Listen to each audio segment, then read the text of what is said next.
Bab 6. Mengembangkan suara hati. 1. Bersedia untuk bersikap moral. Apabila penilaian moral bersifat rasional dan berdasarkan pertimbangan-pertimbangan objektif serta didasari sebagai berlaku umum, bagaimana dapat diterangkan bahwa kesatuan pendapat sering tidak tercapai? Kiranya ada 3 alasan mengapa kesatuan pendapat moral sering sulit tercapai, yaitu 1. Masalah yang kita hadapi. Misalnya, mereka yang berselisih paham sering atau tidak mempunyai pengetahuan atau informasi yang sama, atau mempunyai pandangan yang berbeda.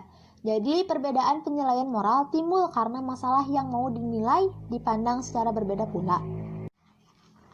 Yang kedua, kita sering tidak mendekati masalah yang kita hadapi secara rasional dan objektif, melainkan secara emosional dari segi kepentingan pribadi.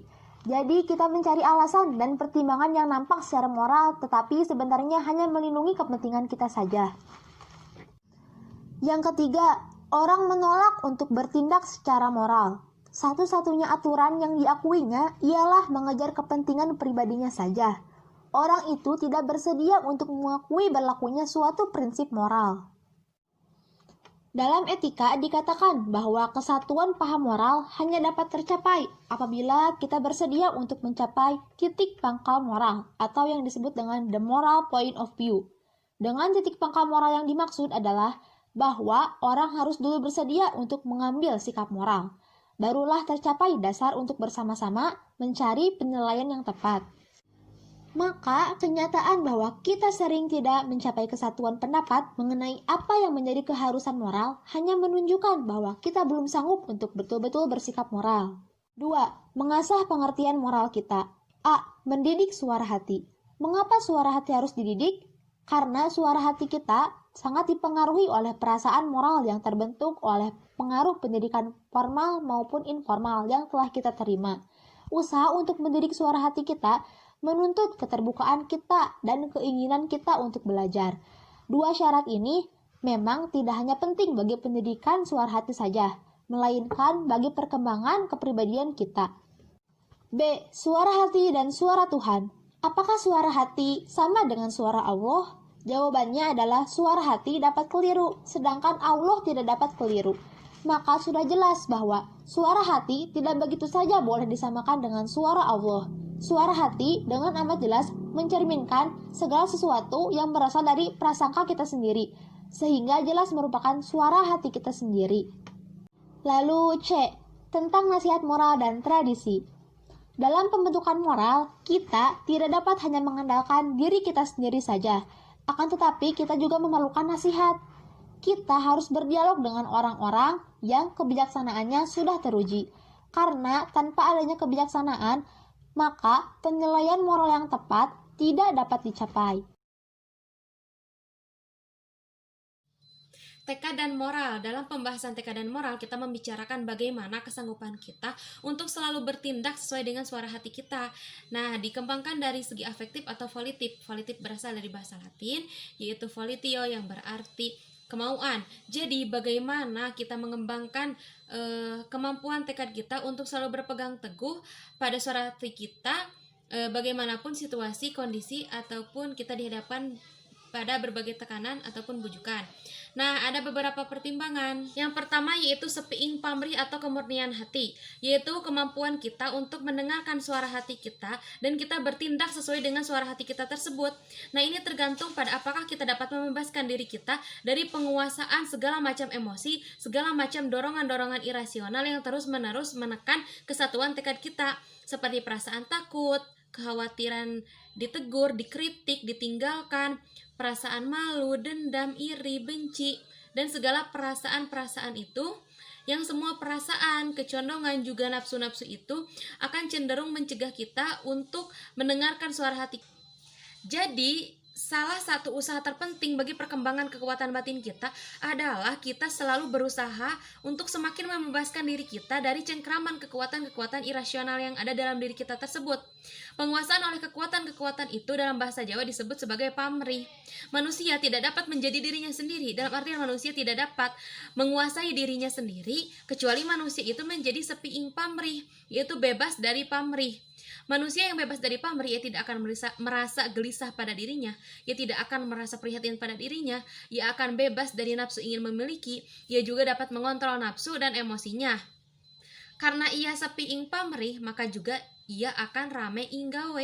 Artinya ia sanggup untuk memenuhi kewajiban dan tanggung jawab yang menantang dirinya. Rasa dalam filsafat Jawa merupakan sikap moral dasar seseorang. Dengan rasa dapat membantu kita untuk mendengarkan suara hati kita, mengarahkan kita kepada sesuatu yang benar-benar bernilai, dan pada tanggung jawab sebagai manusia. Mengembangkan perasaan merupakan unsur penting dalam pendidikan Jawa.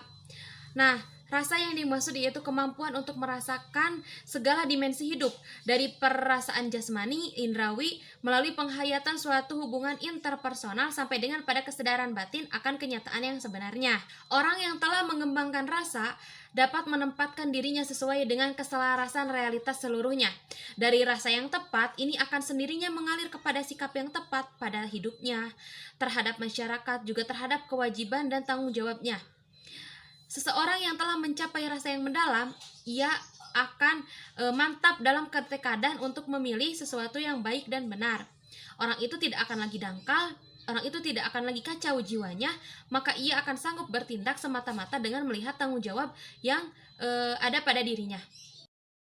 Bab 4 ada penentuan diri manusia. Bagian ke-1 adalah keputusan-keputusan sehari-hari. Setiap manusia kita harus mengambil suatu sikap moral, kita menentukan diri. Penentuan diri itu selalu dangkal, tak pernah menyeluruh dan definitif, karena di satu pihak setiap sikap yang telah diambil dapat ditarik kembali. Bagian kedua ada sikap dasar. Walaupun setiap keputusan sendiri dapat ditiadakan, namun dalam setiap keputusan itu kepribadian kita kena juga.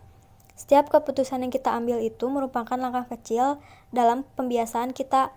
Lama-kelamaan, kita semakin biasa mengambil sikap ke arah yang sama. Bagian ketiga ada kematian manusia.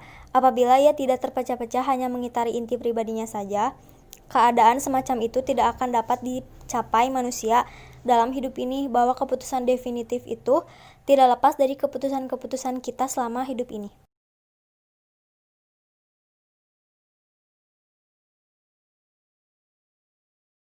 Pertimbangan tambahan, suara hati dan superego. Seringkali banyak orang yang menyamaartikan antara suara hati dan superego. Padahal suara hati dan superego memiliki arti yang berbeda. Maka dari itu, untuk mengetahui perbedaannya, mari kita mengetahui dan mempelajari beberapa hal berikut. Yang pertama adalah struktur kesadaran. Freud mengidentifikasi unsur utama dalam kesadaran manusia, yaitu meliputi id, ego, dan superego. Id merupakan satu-satunya komponen kepribadian yang hadir sejak lahir yang didorong oleh prinsip kesenangan dan kepuasan. Ego adalah pusat kedirian kita yang mengerti dan mengambil sikap dan bertindak dengan bebas. Dan terakhir adalah superego, adalah perasaan bersalah yang dirasakan jika kita telah melakukan hal-hal yang terlarang. Lalu yang kedua adalah superego. Superego berbeda dengan ideal ego. Superego berdasarkan perintah dan larangan dalam lingkungan, sedangkan ideal ego berdasarkan pada pengalaman. Superego adalah hasil internalisasi terhadap norma yang mengawasi tindakan atau perasaan kita. Ideal ego adalah hasil internalisasi gambar seseorang yang dikagumi, yang menyemangati kita untuk menjadi yang lebih baik lagi. Hai semuanya, nama saya Alia Safitri. Kita akan lanjut mengenai pembahasan superego dan suara hati. Kesadaran moral sama sekali tidak dapat dipahami sebagai perasaan, meskipun unsur-unsur emosional tentu tersangkut juga. Kesadaran itu harus dipahami sebagai pengertian. Suara hati bicara karena mengerti apa yang secara objektif merupakan tanggung jawab, dan bahwa bertindak sesuai dengan tanggung jawab dan kewajiban objektif merupakan tindakan yang paling bernilai bagi manusia. Unsur pengertian yang disertai paham tentang nilai tindakan yang diharuskan, kesadaran bahwa memang harus semestinya bahwa saya bertindak demikian. Itulah yang khas bagi suara hati. Sedangkan superego hanya menekan, mengerem, menegur, tidak mempedulikan tepat tidaknya tindakan dari sudut tanggung jawab. Superego hanya mengulang-ulang norma yang pernah dibatinkan, tanpa mempertanyakan apakah norma itu masih tepat, atau apakah sesuai dengan kasus yang dihadapi. Superego berbunyi otomatis apabila kita melanggar garis normatif yang dibatinkan. Oleh karena itu, sepertinya kita telah lihat bahwa dapat terjadi bahwa orang justru akan melanggar kewajibannya apabila ia mengikuti superegonya. Kesadaran moral menuntut agar kita justru kritis terhadap superego kita sendiri. Terakhir yang kita akan bahas yaitu mengenai kesadaran moral yang dewasa. Kita dapat menutup uraian ini dengan beberapa pertimbangan tentang kesadaran moral yang dewasa. Kesadaran moral yang dewasa atau otonom adalah kesadaran moral yang ditentukan oleh kesadaran nilai ego. Ego tidak begitu menyesuaikan diri dengan kecondongan-kecondongannya. Contohnya, anak yang hanya dididik dengan larangan dan perintah, yang kelakuannya dikembalikan melulu dengan sistem ganjaran, hukuman atau ancaman, tidak dapat berkesempatan menggunakan ego, tidak dapat berkesempatan untuk mengungkapkan ego yang kuat. Sedangkan anak yang orang tuanya selalu mengajarkan untuk berpikir, yang selalu menerangkan kepada anaknya mengapa ini dilarang dan itu diperintahkan, yang menilai atau menegur anaknya tidak hanya berdasarkan pengakuan lahiriah, melainkan menanyakan maksud dan motivasinya dulu, sempat untuk mengembangkan egonya yang kuat dan superego yang sehat. Superego itu tidak kaku dan keras, melainkan berpedoman kepada kesadaran nilai, karena norma-norma yang sebetulnya tiba-tiba tidak dituju justru menjamin norma-norma nilai dasar.